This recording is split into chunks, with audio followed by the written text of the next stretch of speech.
아이가 없으니까 아이가 있으면 애초에 보여주지 말아야겠구나 이런 생각을 하게 되거든요. 근데 이미 노출이 많이 된 아이들 같은 경우에는 어떻게 해야 되는지 그것도 좀 걱정이 되는데요. 어떻게 하면 좋을까요? 그렇죠. 이미 뭐 이렇게 정말 매력적인 기계를 안 쓰게 한다는 건 사실 정말 어렵습니다. 네. 근데 그렇다면 우리가 이걸 좀 바람직하게 사용할 수 있는 몇 가지 어떤 규칙들이 있는데 네. 그 첫 번째 규칙이 규칙을 만드는 겁니다. 규칙. 예, 그러니까 규칙을 만든다라는 것 자체는 그것 자체가 우리가 약속을 해서 그 아이들한테 너무 어렵지 않게 여기서는 되는 거야, 안 되는 거야, 언제 볼 수 있어, 얼만큼, 뭐 시계가 요만큼 내려갈 만큼 뭐라도 규칙을 만들어서 그걸 지키게 하는 것 자체가 아이들에게 조절 능력을, 자기 조절 능력을 키워주는 어떤 습관이거든요. 네. 그렇기 때문에 실제로 규칙을 사용한 집과 사용하지 않은 집과의 그 아이들의 뭐 여러 가지 뭐 발달적인 문제들은 차이가 엄청나게 날 수밖에 없죠. 그 다음에 두 번째는 뭐냐면요. 결국 이제 여기 계신 분들이 중요한데 부모님들이 중요하세요. 부모님들이 스마트폰을 많이 쓰면 당연히 아이들도 많이 쓰게 되고 네. 그리고 실제로 제가 이제 부모님들이 애들 앞에서 이렇게 스마트폰 쓰잖아요. 네.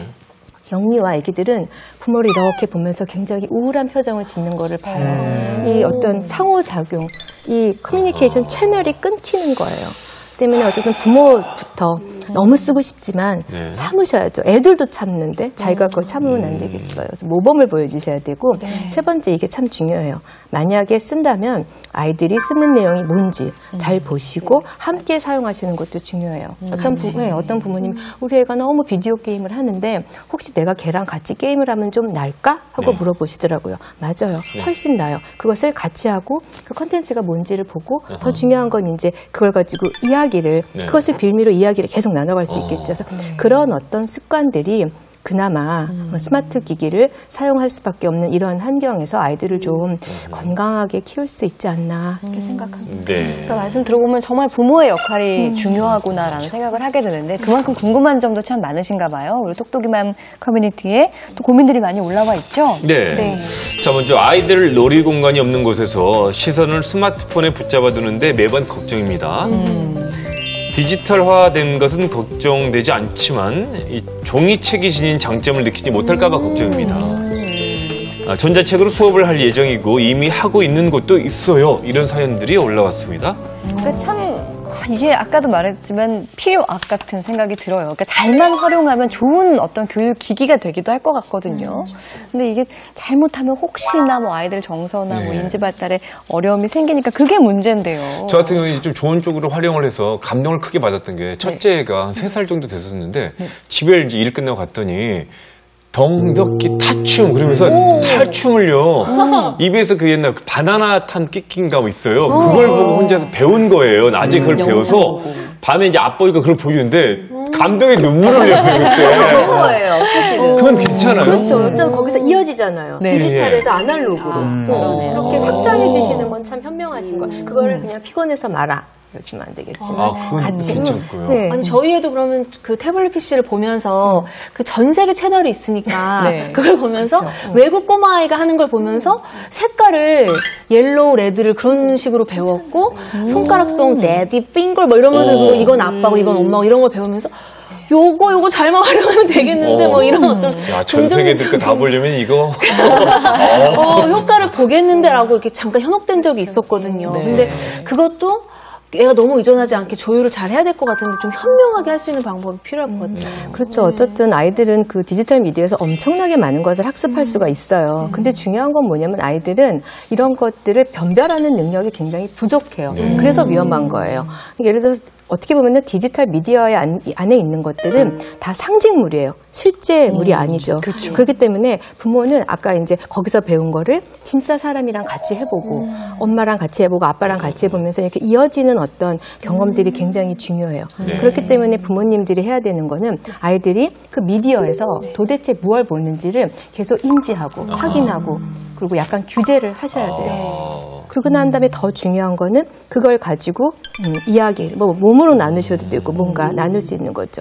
실제로 우리가 아이들이랑 TV를 볼 때도 뭐 그냥 애들 혼자 보게 내버려 두는 것보다는 그걸 보고 부모가 대화하면서 아이에게 어떤 가치라든지 어떤 마음의 교류 이런 것들을 은밀하게 나누면서 교육시킬 수 있거든요. 만약에 그런 장점을 생각하면서 스마트 기기를 좀 현명하게 사용할 수 있다면 오히려 조금 득도 있지 않을까 그런 생각을 해봅니다. 그리고 이제 제가 하나 더 덧붙이자면 네. 이 영상기기, 영상이 공기가 아니다.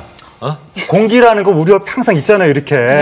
그런 것처럼 항상 집에 거실에는 언제나 TV가 마치 공기처럼 항상 옆에는 스마트폰이 있고 이렇게 아이들한테 인식이 되면 안 되고, 그러니까 기본 상태가 켜져 있는 게 기본 상태가 아니라 꺼져 있는 게 없는 게 기본 상태고, 그 중에서 내가 언제 무엇을 볼 것인가, 이것을 내가 주체적으로 계획을 세워서 내가 몇 시에 뭔가, 몇 시부터 몇 시까지 뭔가를 하겠습니다. 아이 스스로 이제 이 계획을 세워서 그 계획을 스스로 책임지고 이행할 수 있게끔 요런 훈련을 부모님께서 해 주실 필요가 있는데 부모님부터가 하루 종일 틀어놓고 있으면 그러면 이제 안 되는 거죠. 또 보게 되더라도 1시간 정도로 저희가 이제 제약을 해놓고 더 보고 싶으면은 1시간 정도 또 책을 읽고 오면 다시 또 보게 해주는데 이 정도면은 어떨까요? 사실 그 정도면 이제 네. 위험한 건 아닌데 어떻게 이 규칙을 운영하시냐가 중요하거든요. 아하. 지금 그냥 1시간 정도라고 하셨어요. 네. 부모는 이게 50분이 되면은 아이가 1시간 10분이 될 수가 있거든요. 맞습니다. 그러니까 정확하게 몇 시 몇 분에 끄자 네. 하고 그때는 무조건 끄게 해야 돼요. 5분이나 10분을 더 해주게 되면 그 다음에 또 그만큼 더 하고 싶어 하고요. 네. 그다음에 책을 한 권 읽으면 더 하게 해줄게. 네. 그럼 책을 5쪽짜리를 읽습니다. 그릇이 없는 거. 항상 만화책 가지고 계시네요. 그러니까 지금 이게 읽은 거냐, 뭐 아니다 이렇게 네. 해서 실랑이가 벌어질 여지를 없이 해야 되고요. 그럼 어떻게 하면 좋을까요?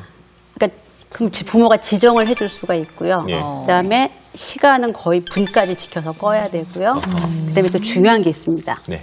이 유혹적인 걸 끄는 건 굉장히 아이들한테 큰 자제력을 요구하거든요. 네. 칭찬해 주셔야 돼요.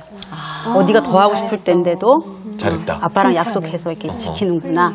그리고 칭찬을 해주시면 그 다음에 끄는 게 훨씬 더 수월해집니다. 휴대전화 같은 경우는 어떨까요? 요즘은 초등학생들도 휴대전화 많이 이용하는데 유빈이가 지금 네네. 3학년이라고 하셨죠? 맞아요. 네. 일단 그 저기 투지폰이라고 하나요? 그 폴더폰을 이제 쓰게끔 해요. 근데 다른 이제 친구들은 아빠 우리 가면은 친구들 대부분 갖고 다니는데 왜 안 사줘 이렇게 하는데 저희 집에서 일단 6학년까지는 주지 말자, 사주지 말자는 생각을 가지고 있고요. 네. 가끔 이제 꼭 필요할 때는 이제 과제 같은 경우에 할 때 좀 찾아서 검색해야 될 거 있더라고요. 그럴 때만 이제 좀 주곤을 하고 있어요. 일단 요즘은 굉장히 빨리 사주시는 경우가 많잖아요. 네. 근데 사실 이 스마트폰은 원래는 통신 수단이거든요. 그렇죠? 그래서 스마트폰을 사준다는 건 이걸로 얘가 통신을 하게끔 해주는 건데 네. 제가 볼 때 한 4, 5학년까지는 이걸로 통신하지 않습니다. 주로 갖고 놀지. 그래서 굳이 사줄 필요가 저는 없다고 생각하고요. 네. 이제 이런 문제와 관련된 이제 상담을 주로 하는 선생님들 얘기를 들어보면 늦으면 늦을수록 좋다고 합니다. 늦으면 늦을수록. 예, 그다음에 이제 사줄 때는 얘 손에 그게 가기 전에 규칙을 정해야 됩니다.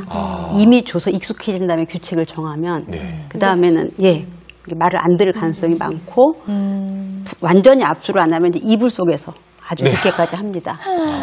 그러니까 처음에 네가 뭐 9시면은 그 아빠한테 갖고 와야 돼. 네. 뭐 10시면 갖고 와야 돼 하고 분명히 하고 학교 갈 때는 안 돼 하고 분명히 그거 하시고. 네. 그래서 초기에 시작할 때부터 규칙을 정한다. 네. 그다음에 콘텐츠와 시간을 관리한다. 네. 예, 이거를 유의하시면 좋을 것 같아요. 내 아이한테 가장 좋은 거 해주고 싶은 게 부모 마음이긴 하겠지만 이 부분에서만큼은 좀 부모가 감독도 하고 엄격해질 필요가 있을 것 같아요. 예, 제가 드리고 싶은 말씀은 아이들이 기계와의 상호 소통, 이 인터랙티브 여기에 이 빠져드는 것은 결국 부모와의 상호 소통을 갈구하는 것이다. 이 부분이 비어있기 때문에 기계한테 빠져드는 것인데 이거 기계만 무조건 엑스표를 친다고 해서 아이들이 내가 원하는 대로 따라오는 것이 아니라 결국에는 부모가 아이하고 소통을 해줘야 그래야 아이들이 기계에 빠져들지 않는다. 그리고 이제 또 하나는 이게 중독, 뭐 스마트폰 중독이라고 하니까 좀 이게 좀 애매한데 우리가 사람이 물질에 중독이 되면 예를 들어서 독국물을 먹고 중독이 되면 바로 응급실 가서 어떻게 위세척하고 뭐 약 먹고 하잖아요. 치료를 받아야 되잖아요. 네. 스마트폰이라든가 이런 기기에 중독되는 것도 똑같은 거다. 그런 정도로 우리 아이들이 어떤 독국물 같은 거에 해악을 받는다고 생각을 할 수도 있는데 그런 만큼 위급한 우리 부모님들이 막연히 뭐 안 좋나 보다 이게 아니라 정말 위급한 중독 상황이다. 이러한 좀 경각심을 가지실 필요가 있습니다. 네. 참 디지털 세상, 편리하긴 하지만 조금은 차가운 세상이구나라는 생각이 드는데 이런 세상에서 우리 아이를 건강하게 기르는 방법에 대해서 우리가 얘기를 나눠봤습니다. 핵심 내용 정리해봤습니다.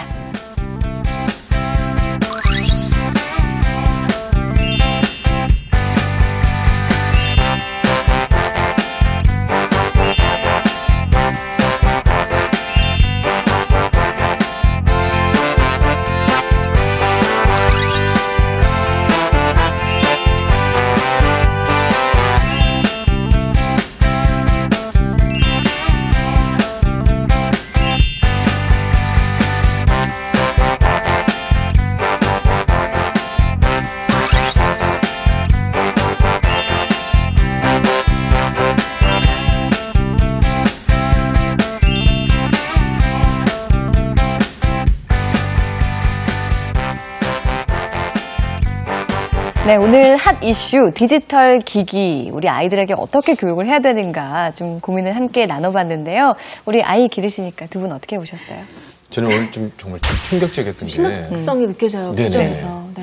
우리 큰딸이 언제부턴가 나가서 놀자 그러면 그렇게 좋아했던 애가 아빠나 그냥 좀 추우니까 아빠 오늘 나 좀 피곤하니까 그냥 집에서 핸드폰 하면 안 돼 주말에 그래서 저도 이제 편리하고 나도 안 나가서 안 놀아줘도 되니까 이거 쉽게 줬었는데 제가 큰 과오를 정하고 있다는 것도 지금 뼈저리게 느끼고 오늘부터 정말 스마트폰 많이 닫고 식사하고 얘기하고 하도록 하겠습니다. 네. 저도 그 엄마 아빠가 잠깐 편해 보겠다고 했던 행동들이 아이가 그 미래에 어떻게 될지 모르겠다는 그 생각이 드니까 경각심이 확 드는 것 같고 이렇게 전문가들 조언을 들으면 들을수록 아이 자제력만 길러줄 게 아니라 엄마가 진짜 자제를 해야 되겠구나. 맞아요. 우리부터. 공부를 많이 해야 될 것 같아요. 그렇습니다. 그럼 마지막으로 디지털 육아 이것만큼은 꼭 기억해라 라고 당부하고 싶은 말씀 한 말씀씩만 부탁드릴게요. 뭐 기억하신 건 굉장히 많은데 그것보다 이제 마음 상태에서 오늘 이걸 들으시면서 부모님들이 아이고 어떡하지 하고 죄책감 느끼시고 되게 속상하실 거예요. 근데 그러실 거 없어요. 지금부터 하셔도 늦지 않으니까 용기 있게 먼저 조절하시고 용기 있게. 아이들 오케이. 잘 교육하시면 건강하게 자랄 수 있을 것 같습니다.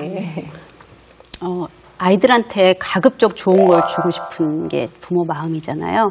근데 디지털 기기에 대해서는 가급적 늦게 안 주시는 게 가장 좋은 거라고 생각하시면 좀 고민이 덜어지실 것 같아요. 네. 또 한 말씀 주시겠어요? 네. 많은 분들이 이런 영상, 디지털 이런 게 아이들한테 굉장히 의외로 교육적인 효과가 있을 거라고 생각을 하시는 분들이 있는데 네. 미국에서 이것과 관련된 연구들을 했었는데 이런 결론이 나왔습니다. 인간은 오직 살아있는 인간을 통해서만 배운다. 그러니까 너무 영상기기의 교육적 효과에 대해서 맹신하시면 위험할 수도 있다. 어른들이 아이들을 직접 보살펴 줘야 된다. 편하려고만 하지 말고 그 말씀을 드리고 싶습니다. 이 디지털 세상보다 우리가 정말 숨쉬며 살아가고 있는 이 공간이 더 따뜻하고 재미있고 행복한 것들이 많다는 걸 알려주는 것, 그것이 부모의 역할이 아닐까 싶어요. 그렇게 할 때만이 우리 아이가 그 디지털 기기의 노예가 아니라 이 세상의 주인으로 자랄 수 있지 않을까 하는 생각을 해봤습니다. 자, 저희가 준비한 소식은 오늘 여기까지입니다. 다음 이 시간에 인사드리겠습니다. 고맙습니다.